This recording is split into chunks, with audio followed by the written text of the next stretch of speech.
pembicara ini adalah instansi terkait proses logistik. Yang pertama ada freight forwarding. Nah, freight forwarding adalah sebuah perusahaan yang bergerak dalam bidang keagenan yang mengurusi pengiriman dan penerimaan barang ekspor dan impor. Nah, freight forwarder ini bisa dikatakan sebagai agen shipping atau carrier. Freight forwarding ini memiliki usaha dalam bidang pengangkutan barang secara keseluruhan dan juga dapat berfungsi sebagai ekspedisi muatan kapal laut, pelayaran, dan jasa kepabeanan.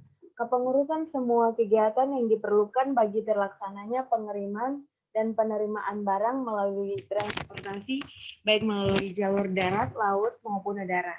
Untuk peran freight forwarding ini ada beberapa. Yang pertama itu pengepakan atau pengemasan negara ke negara dan negara tujuan barang serta meninjau peraturan setempat tentang pemasukan barang dari luar.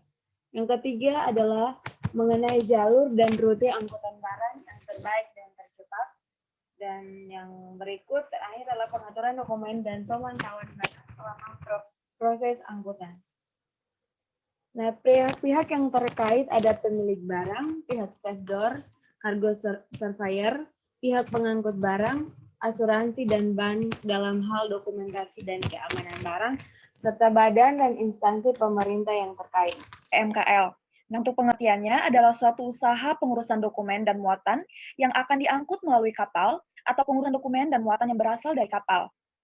Untuk pengurusan ini, EMKL atau ekspedisi muatan kapal laut mendapat kuasa secara tertulis dari pemilik muatan untuk mengurus barangnya. Di pelabuhan muat, EMKL akan membantu pemilik dalam membukukan muatan pada aktivitas EMKL secara menyeluruh. Yang pertama, memilih rute pengiriman barang. Yang kedua, melaksanakan penerimaan barang. Yang ketiga, menyiapkan dokumen. Yang keempat, melaksanakan transportasi barang ke pelabuhan. Yang kelima, mengurus izin bea cukai. Yang keenam, menyerahkan barang ke pemilik. Yang ketujuh, membayar biaya-biaya handling. Yang kedelapan, mendapatkan biaya pengangkutan. Yang kesembilan, mengurus asuransi transportasi. Yang kesepuluh, memonitor perjalanan barang sampai ke pihak penerima. Yang ke-11, melaksanakan penerimaan barang dari pengangkut. Yang ke-12, melaksanakan transportasi barang dari pelabuhan ke tempat penyimpanan atau gudang. Dan yang ke-13, melaksanakan penyerahan barang kepada pihak pemesanan.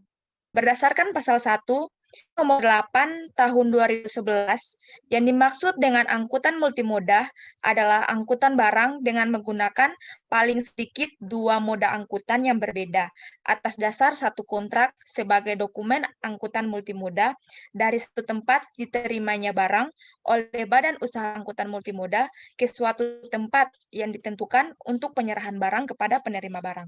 Dasar hukum yang kami ambil di sini, yang pertama, Peraturan Menteri Perhubungan RI Nomor KM 49 Tahun 2005 tentang Sistem Transportasi Nasional atau Sitranas. Yang kedua, PP Nomor 8 Tahun 2011 tentang Angkutan Multimoda. Yang ketiga, Permenhub Nomor PM 8 Tahun 2012 mengatur tentang penyelenggaraan dan pengusahaan angkutan multimoda. Yang keempat, yaitu Peraturan Menteri Hukum dan HAM Nomor 20 Tahun 2013 tentang syarat dan ketentuan minimum jasa layanan atau standar trading condition di bidang angkutan multimoda. Multimoda transport operator adalah transportasi yang dilakukan melalui beberapa atau lebih dari satu jenis moda atau kendaraan atau angkutan dan dilakukan oleh satu operator. Dengan kata lain, multimoda transport operator merupakan salah satu yang menyanggupi untuk mengatur transportasi barang menggunakan lebih dari satu moda transportasi dan yang mengeluarkan satu dokumen transportasi untuk perjalanan kargo seluruh. Dengan demikian, MTO merupakan bantalan kewajiban untuk seluruh transportasi sesuai dengan kontrak dengan pedagang. Adapun kewajiban dari multimoda transport operator, yang pertama, tanggung jawab transportasi multimoda operator untuk pengambilan barang sudah diatur pada Konvensi Multimoda Transport tahun 1980, itu sudah mencangkup peraturan periode dari saat ia mengambil barang hingga waktu untuk pengiriman barang tersebut. Yang kedua, multimoda transport operator dianggap bertanggung jawab atas pengambil alih barang dari pengiriman atau orang yang bertindak atas namanya. Yang berikut dengan menyerahkan barang ke penerima barang. Perusahaan bongkar muat adalah kelancaran kegiatan bongkar muat, keselamatan penerimaan dan penyerahan barang, kebenaran laporan yang disampaikan. Kegiatan usaha bongkar muat ada 3. Yang pertama, stevedoring, yang kedua, cargo dooring, dan yang ketiga, receiving atau delivery. Stevedoring adalah pekerjaan membongkar barang dari kapal ke dermaga atau tongkang. Yang ketiga, receiving atau delivery adalah pekerjaan memindahkan barang dari timbunan atau tempat penumpukan di gudang atau lapangan penumpukan dan menyerahkan sampai tersusun di atas kendaraan di pintu gudang atau lapangan penumpukan atau sebaliknya. Fungsi perusahaan bongkar muat adalah penyelenggaraan kegiatan usaha bongkar muat barang dari dan ke kapal di pelabuhan secara khusus diatur dalam Keputusan Menteri Perhubungan nomor 88 garing AL nomor 305 garing PHB nomor 85 tentang perusahaan bongkar muat barang dari dan ke kapal. Dalam hal ini pasal 3 mengenai keputusan tersebut menetapkan penyelenggaraan bongkar muat barang dari dan ke kapal dilakukan oleh perusahaan yang khusus didirikan untuk kegiatan bongkar muat tersebut. Perusahaan pelayaran dilarang menyelenggarakan bongkar muat barang dari dan ke kapal.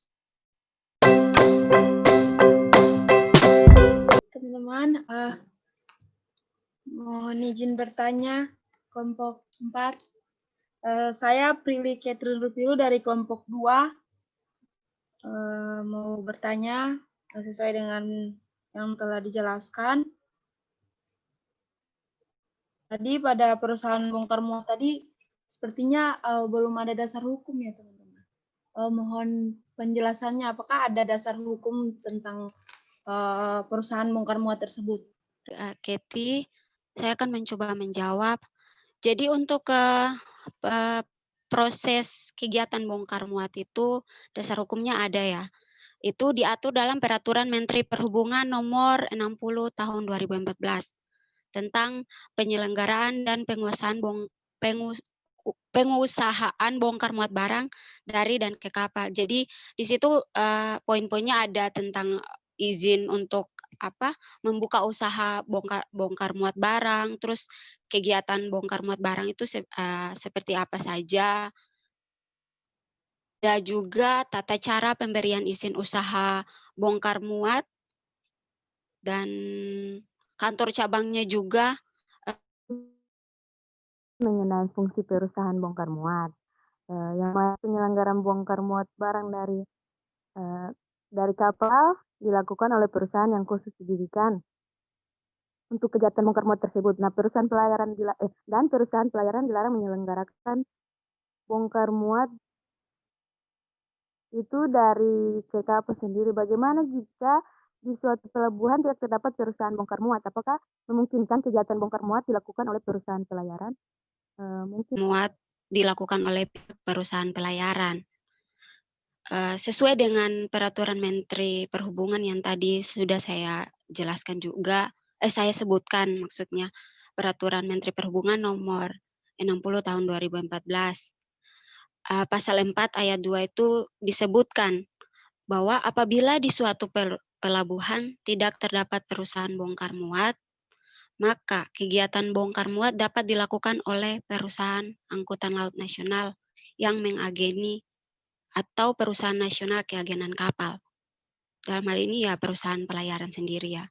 Selain itu, perusahaan pelayaran bisa juga melakukan kegiatan bongkar muat untuk barang tertentu, untuk kapal yang dioperasikannya.